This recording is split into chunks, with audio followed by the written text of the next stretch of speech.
It was one of those evenings that carried a strange stillness, the kind that settles deep into your chest before you even realize it's there. The sun had long since disappeared, leaving behind streaks of amber and rose across the horizon, fading into the quiet blue of night. I drove slowly through the familiar streets, headlights slicing through the dusk. The faint hum of the engine, the only sound breaking the silence. It was my daughter's birthday, Sophie's 28th, and though the years had quietly slipped away, she still called me Dad with that same spark in her voice that she had as a little girl. Before we continue, please subscribe to the channel and let us know where you are listening in the comments. I wasn't much for parties anymore. The small talk, the laughter, the endless smiles that never quite reached the eyes. All of it felt heavier now than it used to. But Sophie had insisted I come. She said it wouldn't be the same without me. How could I refuse her? So there I was, trying to summon the right kind of smile, the one that wouldn't betray the exhaustion I carried these days. Maybe that's what fatherhood becomes after a certain age, a delicate act of pretending you're fine so your children don't see the cracks. As I pulled into her driveway, I could already hear the muffled sounds of music and laughter spilling out from inside the house. The air smelled like summer grilled food, flowers, and faint traces of perfume carried by the evening breeze. For a brief moment, I let myself believe that this would be an ordinary night, one of those peaceful family gatherings that leave your heart full and your mind light. But deep down, something didn't sit right. I couldn't name it yet, but it was there, a quiet unease beneath the surface, like the stillness before a storm. When Sophie opened the door, her face lit up like it always did. "Dad, you made it," she said, wrapping her arms around me. There was warmth in her hug, the kind that makes you forget for a second that the world can be cruel. I smiled back, forcing the corners of my mouth to meet the moment. Inside, the house buzzed with energy. Glasses clinked, voices rose and fell, and laughter rippled through the room in waves. Everyone seemed happy, genuinely happy, but the feeling didn't reach me. It was as if I were standing outside the moment, watching it all unfold through glass. As I greeted familiar faces, a strange thought drifted through my mind. When did family gatherings start to feel like obligations instead of celebrations? Maybe it was just age. Or maybe it was the distance that had quietly grown between all of us. The unspoken things. The disappointments tucked away behind polite smiles. I took a drink and tried to shake it off. This was Sophie's night. That's all that mattered. Still, as the laughter filled the room, I couldn't ignore the faint chill crawling down my spine. It was supposed to be an evening of joy. But something about it, the timing, the glances, the almost too perfect cheer, whispered otherwise. I didn't know it then. But this night, this ordinary, golden lit evening, would become the moment when everything in my life began to change. Maybe it was instinct, that quiet voice that whispers before reason catches up, but something in me already knew the night wasn't what it seemed. The laughter was too loud, the smiles too polished, as if everyone had rehearsed their roles before I arrived. I tried to brush it off, to believe I was just imagining things. But the feeling lingered, crawling beneath my skin like an unwelcome guest. Sophie moved through the room like a burst of sunlight, greeting guests, topping off drinks, and laughing at jokes that probably weren't that funny. She was radiant, and for a moment, that was enough to make me forget my unease. I found myself smiling, genuinely this time, watching her. It's strange how a father can see both the little girl she used to be and the woman she's become in the same heartbeat. But as her eyes met mine across the room, something shifted. Her smile faltered for just a fraction of a second. It was subtle. Most people wouldn't have noticed, but I did. I always did. She crossed the room toward me, her steps careful, her expression soft but uncertain.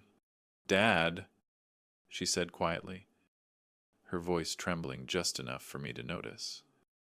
"Can we talk for a minute?" I nodded, setting my drink aside, and followed her toward the hallway near the front door. The noise of the party dimmed behind us, replaced by the low hum of the air conditioner and the rhythmic tick of the wall clock. She turned to me, her face pale, her hands twisting together. "What's wrong?" "Sweetheart," I asked, my voice low, already bracing for whatever she was about to say. She glanced over her shoulder, as if making sure no one could hear. When she spoke again, her voice was barely a whisper. "We need to leave. Now." I blinked, unsure if I'd heard her right. "Leave? What are you talking about? It's your birthday." Her grip tightened on my arm. Her eyes filled with something I hadn't seen in years. Fear. "Please. Dad. Trust me. We have to go. It's not safe here." For a moment, I just stood there, frozen between confusion and disbelief. The sounds of laughter floated faintly from the living room, the clinking of glasses, the low hum of conversation. Everything seemed so normal. "Tout normal." "Sophie," I said, trying to steady my voice. "What's going on?" Her eyes darted nervously toward the living room, then back to me. "I overheard something. Eric and Karen, they're planning something tonight." "Something bad?" My chest tightened. "What do you mean?" Her voice broke as she spoke. "They're going to get you drunk." "Dad, they've got papers upstairs, legal documents. They want you to sign them tonight. It's about the company. They've been planning this for weeks." The world tilted for a second, and I felt my breath catch in my throat. My son, my own flesh and blood, the boy I'd raised, to be honest, hardworking, was plotting against me. Sophie's voice trembled as she continued. "I didn't mean to hear it, but I did. I couldn't let them do this to you." I stared at her, my mind racing, the room spinning with disbelief and betrayal. The warmth of the party now felt suffocating. Every laugh, every glass clink, every smile suddenly seemed part of a cruel performance.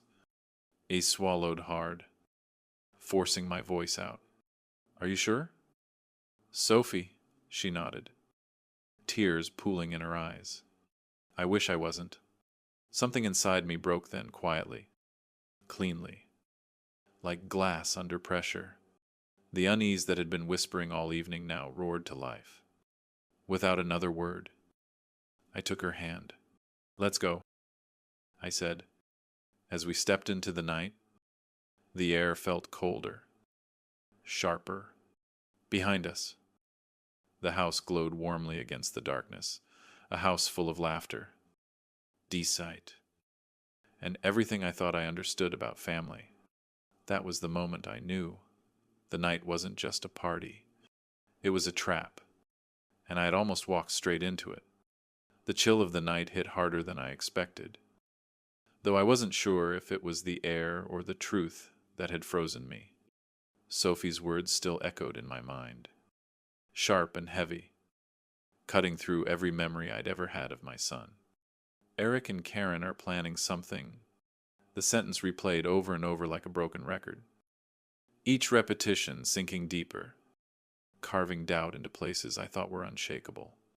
We walked quickly toward the car, Sophie's hand still gripping mine tightly as if afraid I might turn back. My heart was pounding, not from fear, but from the unbearable collision of disbelief and anger. I wanted to tell her she was mistaken, that she must have misheard, that my son would never do such a thing. But deep down, in the quiet corners of my conscience, I knew. I had seen the signs. I just hadn't wanted to believe them. As the car engine started, the soft hum filled the silence between us. I glanced at Sophie, her eyes fixed on the road ahead. her face pale under the streetlights. For years, I had taught my children that family meant trust, that no matter how the world changed, we stood together. And yet here I was, driving away from my own son's house, running from a betrayal that I couldn't have imagined even in my darkest dreams. I wanted to scream, to ask why. Why would Eric, my boy, the one I had carried on my shoulders when he was small, the one I had trusted to carry my name, my legacy, turn against me? What had I done to deserve this kind of deceit? The memories came uninvited. Eric as a child, running through the yard barefoot, his laughter echoing through the summer air. His first job beside me, holding the hammer awkwardly, pretending to know what he was doing. The pride in his eyes. The day I handed him the keys to his first car. Every memory that once filled me with warmth now felt tainted, hollowed out by greed. Sophie's voice broke through my thoughts. "Grandpa, I'm sorry," she said softly, her tone trembling. "I didn't know how to tell you. I couldn't let them do this to you."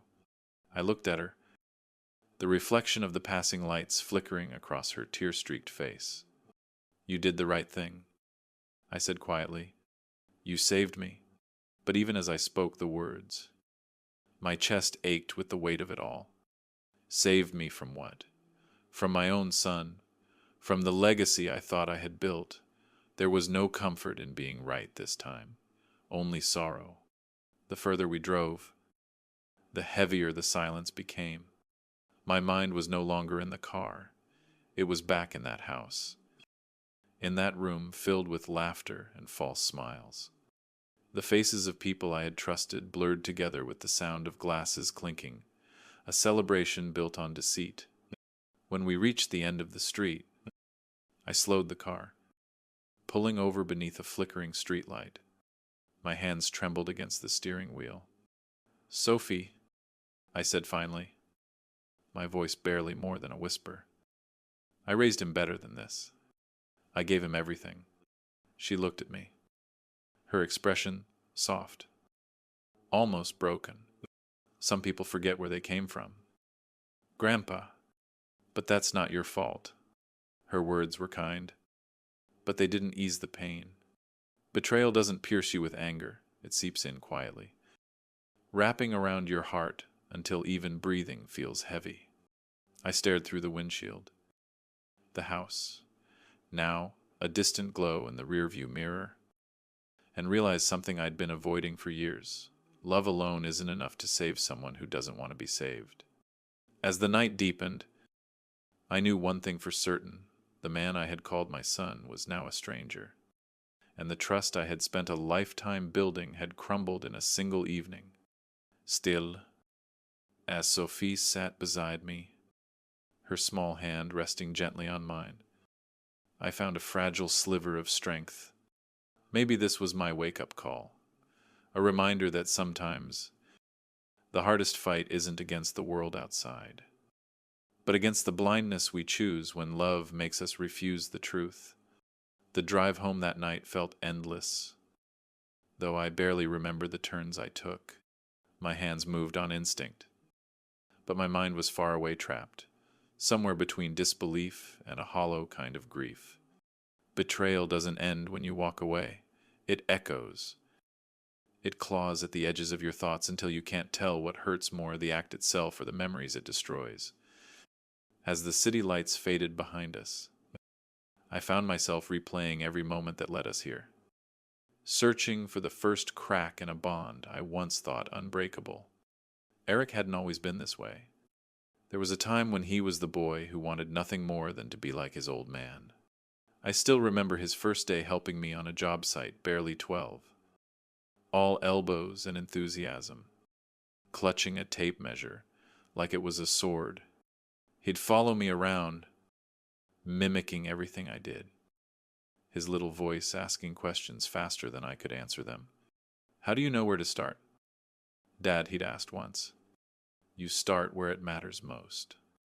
I told him, "Back then, I believed he'd understood, but somewhere along the way, something shifted.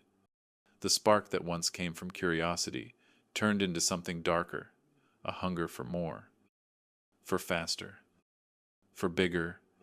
He wasn't content with building things brick by brick anymore. He wanted shortcuts to the top, the kind that promised success without the sweat. I tried to warn him that life doesn't work like that every shortcut comes with a price, but he'd just smile and say, "You're old-fashioned." Dad, the world's different now. The first time he failed was the Miami condos. A big talker had sold him dreams of beachfront profits and guaranteed returns. I told him to be careful, to read the fine print. He didn't. $75,000 gone in a blink, my money, and his. I remember the look on his face when it all fell apart, defiant, embarrassed, angry at the world but never at himself. "It's just bad luck," he said. "Next time will be different." Next time was cryptocurrency. He promised me he'd done his research this time, that he understood the market. He bought mining equipment that never arrived, wired $50,000 to a company that vanished overnight. I wanted to believe him when he said it would work out. I always wanted to believe him. And then came the food truck. For a while, I thought maybe he'd found his path simple, honest work. But when I discovered his business partner had a history of fraud, Eric brushed it off. "You're just paranoid," he said. "You don't understand how business works now." 3 months later, the partner disappeared with the equipment, and the rest of their funds. That was when I stopped hoping things would change. Still, no matter how many times he fell, I was there to pick him up. That's what fathers do. We tell ourselves that love can fix what pride destroys. But love, I've learned, isn't always enough. You can build a foundation as strong as stone, but if the person standing on it doesn't believe in the weight of their own choices, they'll still find a way to crumble. As the car rolled to a stop in my driveway, Sophie reached over and turned off the engine. For a long moment, neither of us spoke. The only sound was the soft ticking of the cooling metal. "You couldn't have known." "Grandpa," she said gently. But I did know, just not soon enough. I looked out at the darkened street, the faint glow of dawn breaking on the horizon. Somewhere along the line, I had lost my son not to distance, not to time, but to the illusion that success could be stolen instead of earned. And as painful as it was to admit, maybe this was the lesson I had failed to teach him. That night, I promised myself something the next time I faced Eric. I wouldn't see him through the eyes of a father blinded by hope. I would see him for who he had become and decide what to do about it. Morning came too early, washing the world in that pale, unforgiving light that makes everything look colder than it really is. I hadn't slept. I sat in the kitchen long after Sophie had gone home, staring at a mug of coffee that had gone cold hours ago. The night's revelations still played through my mind, in broken fragments, the laughter at the party, the whispered warning, the sting of betrayal. Every image cut deeper than the last. Somewhere between exhaustion and disbelief, I made a decision. This wouldn't end with silence. I had to face Eric. It wasn't about revenge. It wasn't even about the company or the papers he'd tried to make me sign. It was about something much larger, the truth. The truth about who he had become, and who I had allowed him to become. I had looked the other way too many times, made too many excuses, convinced myself that he'd grow out of it, that he'd find his footing eventually. But the man who stood in my memories, bright-eyed, full of ambition and possibility, had turned into someone I barely recognized. I didn't call him right away. Instead, I spent the morning walking through the workshop behind the house, the place where it had all started. The smell of sawdust and oil still lingered in the air. just like it had when Eric was a boy. His initials were carved into one of the old workbenches. Rough and uneven. He'd been so proud the day he made that mark. Declaring, "Now I'm part of it forever." I traced the letters with my hand. The edges splintered but still visible. Forever. I thought, what a fragile word. By afternoon, I picked up the phone. My voice was steady, though my heart wasn't. "Eric," I said, when he finally answered. "We need to talk." There was hesitation on the other end, a pause that said he knew exactly what this was about. "Sure, Dad," he said finally, trying to sound casual. "What's going on? Come by the house." I told him. "It's important." He arrived just after sunset. I could tell from the moment he stepped through the door that he was nervous, not the kind of nervous that comes from guilt, but the kind that comes from being caught. His smile was tight, his posture rigid. "You look tired." "Dad," he said. "Rough night." I ignored the jab. "Sit down," I said, gesturing to the chair across from me. "We need to clear the air." He sighed dramatically and sat, running a hand through his hair. "If this is about last night, it is," I interrupted. "I know what you and Karen were planning." The color drained from his face. For a long moment, he didn't speak. Then, forcing a laugh, he said, "You've got it all wrong.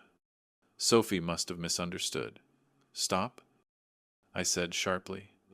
My voice startled even me. "Don't lie to me." "Eric, not again."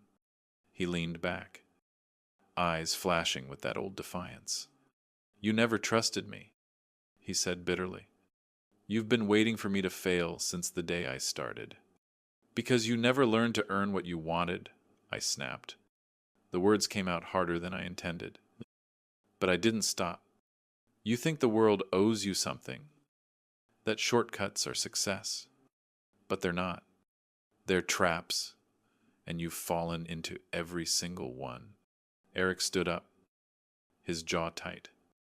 "You think you're better than me because you built everything with your hands. Well, times have changed. Dad, not everyone wants to spend their life working themselves to death." I rose too, meeting his glare. "It's not about working yourself to death," I said quietly. "It's about earning the right to stand tall when you look in the mirror. Can you do that? Eric, can you look at yourself and still be proud for the first time?"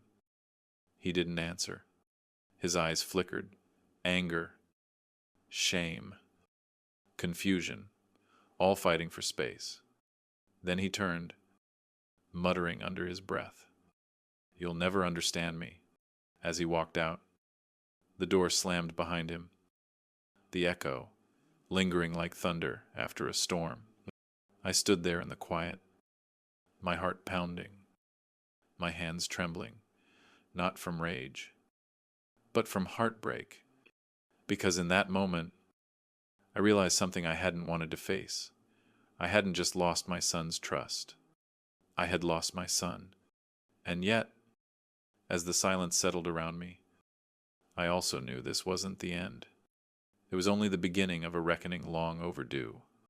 When the door slammed behind Eric, it felt like the sound carried through every corner of the house. The air shifted heavy, still, thick with everything left unsaid. I stood there for a long time, staring at the empty space where my son had just been.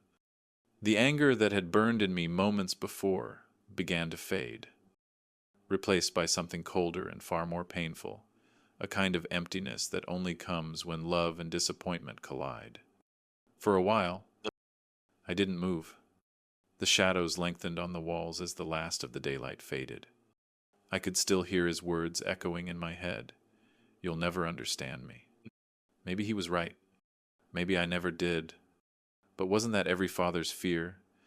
That one day, the child you raised becomes a stranger you can't reach anymore, The night felt endless. I poured myself a glass of whiskey and sat by the window, watching the world outside dissolve into quiet darkness. The street was empty. The only sound, the ticking of the old clock in the hallway. Every tick was a reminder of time lost, the years I had spent trying to build something lasting, something I could pass on, only to realize that what I'd built couldn't protect us from ourselves. I thought of Sophie's face at the party, the fear in her eyes, the way her hand trembled as she pulled me out of that house. She had seen the truth long before I did. It hurt to admit that my granddaughter had more clarity about her father's nature than I ever did. Maybe love had made me blind. Or maybe pride had. It's a dangerous thing. The way parents convince themselves that loyalty means forgiveness. The next few days passed in a blur. Eric didn't call.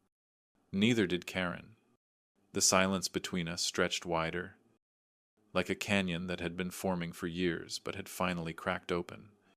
I told myself I didn't care, that I was done trying to fix what was already broken. But every morning when I woke up, I found myself staring at the phone, half expecting it to ring. It never did. When people talk about losing family, they usually mean death. But I was learning that there's another kind of loss, the kind where the person is still alive, still breathing, but gone in every other way that matters. That's the kind that lingers. That's the kind that haunts you. One evening, I found myself back in the workshop again. The smell of wood and oil greeted me like an old friend. I ran my fingers along the workbench, tracing the faded initials Eric had carved there so many years ago. The letters were smaller than I remembered. Uneven, almost clumsy, a reminder of a time when he still looked up to me, when all he wanted was to make me proud. I felt a lump rise in my throat. Somewhere along the way, I had lost that boy, not because I didn't love him enough, but because I couldn't save him from himself. The phone stayed silent. The house stayed quiet, but the memories refused to fade. I thought about the man. He had become ambitious, reckless, always chasing something just out of reach. I wondered if he was angry, or if deep down he felt the same hollow ache that now sat inside me. That night, I made myself a promise I would stop waiting for him to call. I would stop trying to rewrite the past. I couldn't carry both his guilt and mine any longer. He had chosen his path, and I had to learn to live with that. But as I turned off the light and stood at the foot of the stairs, something inside me whispered that this wasn't over. Not yet. The silence between us wasn't just distance. It was a storm waiting to break. And when it did, I knew it would change everything once again. The silence I had tried so hard to make peace with didn't last long. It rarely does. Just when life begins to settle into stillness, something always comes along to remind you that peace is a fragile illusion. It was a Tuesday morning, the kind that begins without warning, with coffee gone cold and thoughts you don't want to revisit. The phone rang, sharp and unexpected, cutting through the quiet like a blade. At first, I thought it might be Eric. A part of me, the part that still clung to hope, wanted it to be him. Maybe he'd finally realized what he'd done. Maybe he wanted to talk, to make things right. But when I picked up, the voice on the other end wasn't his. Mr. Carter, the tone was calm, professional, but there was a weight to it, the kind that comes when bad news has to be delivered gently. This is Detective Nolan from the Lewin Police Department. I need to speak with you about your son. My heart sank instantly.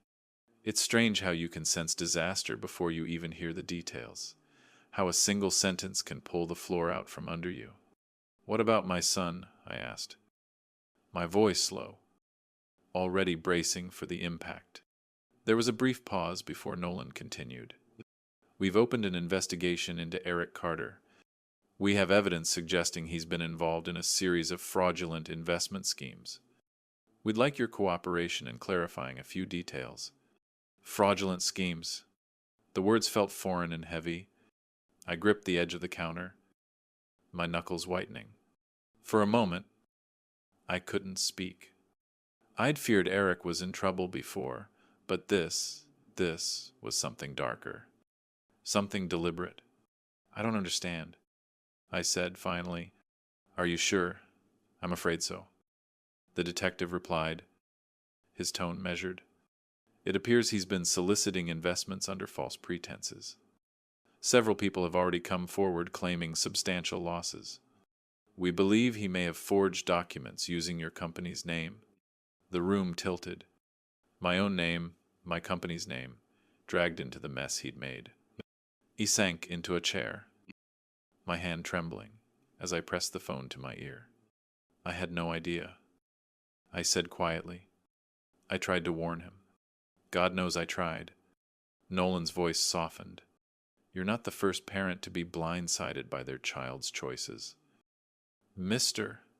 Carter, but I thought you should know before this becomes public. These things move fast. Public. That single word stung the most.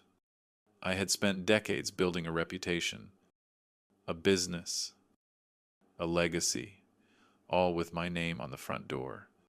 And now that name was being dragged through the mud by the one person I had built it for. When the call ended, I just sat there, staring at nothing. The weight of it pressed down on my chest until breathing felt like a chore. Outside, the world went on as usual. Birds chirped. Two car passed. The sun climbed higher, but inside me, something cracked wide open. I thought about calling Eric, demanding answers. But I couldn't. Not yet. Anger would only make things worse. And if there was even a sliver of truth to what Nolan had said, then this wasn't just another reckless mistake. This was a crime. That night, I walked out to the workshop again. The lights buzzed faintly above me as I stood in the middle of the room that had once symbolized everything I believed in hard work. Honesty. Legacy. Now it all felt tainted. I stared at Eric's initials carved into the bench, the rough letters that once filled me with pride. For the first time, they made me feel sick. I had taught him how to build things, not how to break them. But somewhere, somehow, he'd learned to build lies instead of foundations. And as the night deepened, I realized this was only the beginning. What the detective had uncovered was just the surface. Whatever Eric had gotten himself into ran deeper, darker than I could have imagined. The silence that followed wasn't peace this time. It was the sound of something unraveling. The days after Detective Nolan's call passed in slow motion, each one dragging the weight of unanswered questions behind it. Sleep became a luxury. Peace an illusion. Every time the phone rang, my heart leapt, half terrified it would be the police again, half hoping it would be Eric. But the silence stretched on, thick and merciless, until it became its own kind of punishment. Then, one evening, when the sky outside had turned the color of fading bruises, the phone finally rang. I hesitated before answering, afraid of what waited on the other end. My hand trembled slightly as I picked up. Dad, it was him. His voice cracked, uncertain, smaller than I remembered, sent a rush of emotions through me. Relief, anger, sorrow. I had imagined this moment 100 times. But now that it was here, I couldn't find my words. Eric, I said finally, my voice tight. Do you have any idea what you've done? There was a pause, long enough for me to hear his uneven breathing. Then, softly, I know. Dad, I've made a mess. A big one. I gripped the edge of the counter, forcing myself to stay calm. A mess. That's what you call it. The police are investigating you for fraud. They called me. Eric, They said you forged my name. Do you understand what that means? He didn't answer right away. When he spoke, his voice was laced with shame. I didn't mean for it to go that far. I thought I could fix it before anyone found out. I thought if I made enough money, I could make everyone whole again. By lying, by stealing, I snapped. The anger I'd been holding back surged through me, hot and raw. Do you even realize how many people you've hurt? How much damage you've done to yourself, to this family? I know, he whispered. I know, Dad. I've lost everything. Karen's gone. The investors, they're after me. I can't sleep. I can't think. I didn't know who else to call. His voice cracked. I'm scared. Dad. Those 3 words broke me. It wasn't the first time he'd said them, but it was the first time I truly believed he meant them.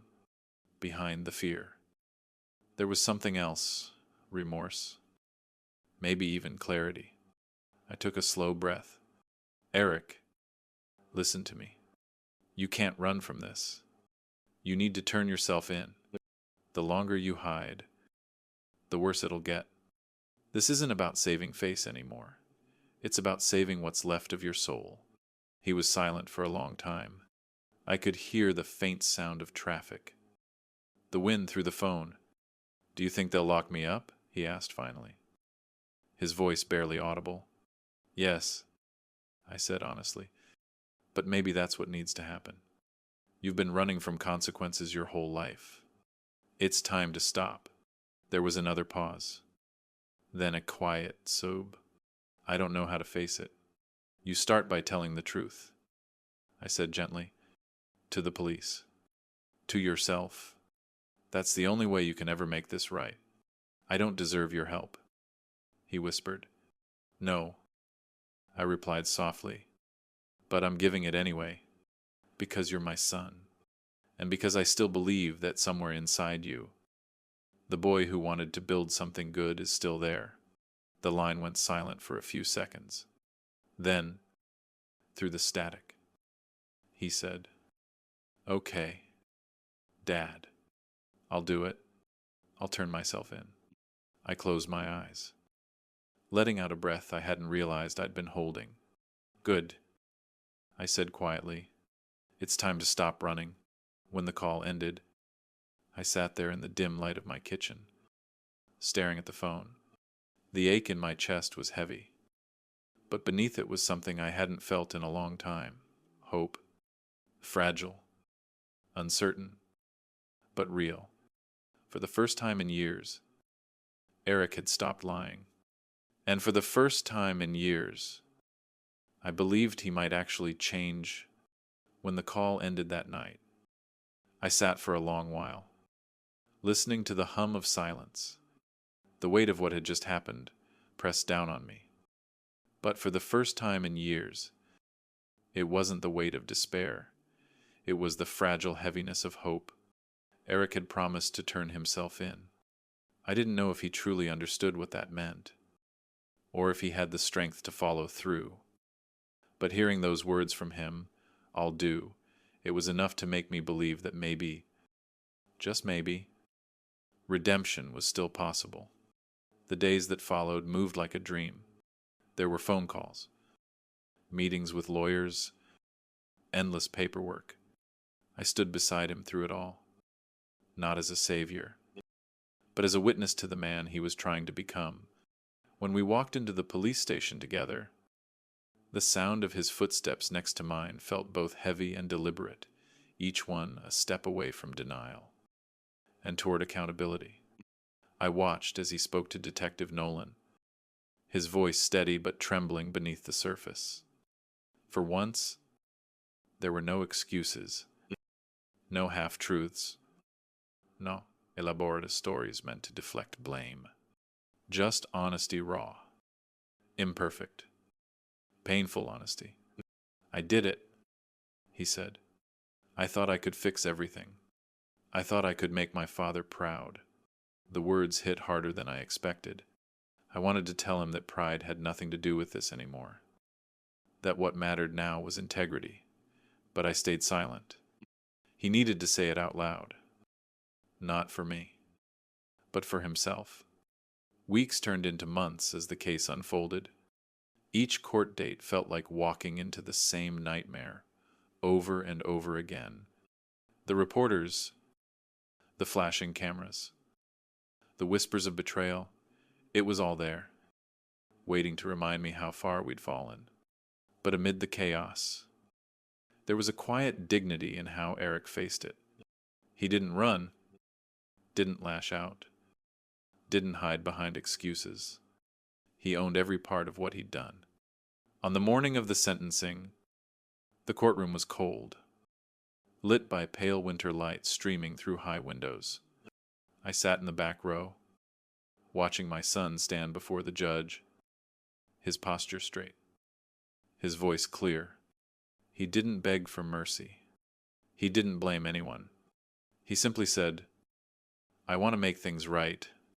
I know I can't undo what I've done, but I'm ready to pay for it." When the judge spoke, her words were measured but not unkind. She acknowledged his cooperation, his willingness to confess, and his efforts to help the authorities unravel the fraud network he'd been caught in. But justice had to be served. The sentence, 5 years, fell like a stone in my chest. Still, as I looked at Eric, I didn't see defeat. I saw something I hadn't seen in years' clarity. After the gavel struck, he turned to look at me. For a brief moment, our eyes met. There was no anger, no shame, just a silent understanding that this was not the end, but the beginning of something real.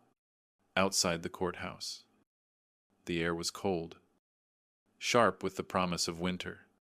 I stood on the steps long after everyone had gone, watching the gray clouds move slowly across the sky.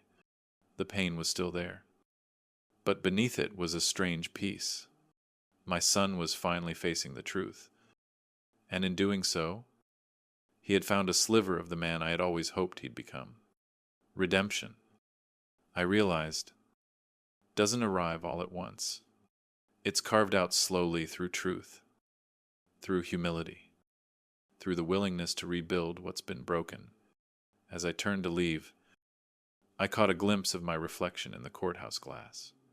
For the first time in a long while, I didn't see a man defeated by the past. I saw a father still standing tired. Yes, but unbroken. And somewhere, beyond those walls, a son finally learning what it means to earn his second chance. The courthouse steps were cold beneath my feet, but I didn't move for a long time. I watched as the world went on, people passing by, cars rumbling down the street, the sky shifting from gray to gold as the sun broke through. Inside, they were taking my son away. And yet, for the first time in years, I wasn't crushed by despair. What I felt was something quieter, steadier, a strange kind of peace that comes when the truth, however painful, is finally laid bare. The following weeks passed like a blur of routines. The house was silent again.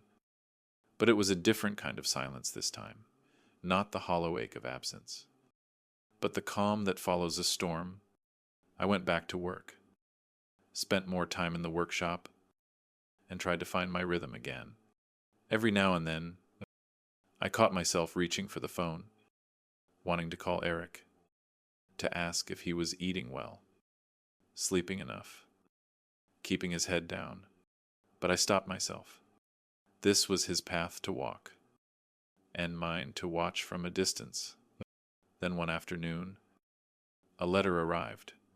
The handwriting was shaky, uneven, but it was his. I sat at the kitchen table, the same one where we'd once shared dinners and arguments alike, and began to read. Dad, it started, "I don't know how to thank you for not giving up on me. Some days in here are harder than I ever imagined, but they're also the first honest days I've lived in years. For the first time, I'm facing who I really am, I'm learning what it means to take responsibility, not just for what I did, but for who I want to become. You were right. Shortcuts never lead anywhere worth going. I see that now. I paused, letting the words sink in. The paper was smudged near the end, a faint gray mark where I guessed a tear had fallen. He went on. I remember when I was little. You told me that building something real takes time. You said the strongest foundations are the ones laid with patience and integrity. I didn't understand it then. I do now. I can't undo what I've done, but I can start rebuilding one day at a time. Thank you for still believing there's something in me worth saving. By the time I finished reading, the afternoon light had turned golden, spilling across the table in soft, forgiving hues. I folded the letter carefully and placed it in my jacket pocket. For the first time, I allowed myself to smile, not the kind that hides the pain, but the kind that accepts it and lets it go. Months later, when I visited him, I saw a different man sitting across from me, not the reckless, restless dreamer I once knew, but someone quieter, humbler, stronger. We didn't talk much about the past. We didn't need to. The silence between us wasn't heavy anymore. It was full of understanding. When I left that day, he said something I'll never forget. Dad, I finally get what you were trying to teach me, that success isn't about what you build. It's about who you become while building it. I nodded, my throat tight. That's all I ever wanted for you. I said. As I drove home, the world outside seemed softer, the sun warmer, the wind gentler. Life had changed. Yes, but not ended. There was loss. There was pain. But there was also something else, renewal. In the end, I realized that forgiveness isn't about erasing the past. It's about learning to live with it, to grow through it, and to love despite it. Because no matter how broken the bond, there's always a way back, if both hearts are willing to rebuild. If you like this story, please like this video, subscribe to the channel, and share your impressions of this story in the comments. To listen to the next story, click on the box on the left. Thank you for watching.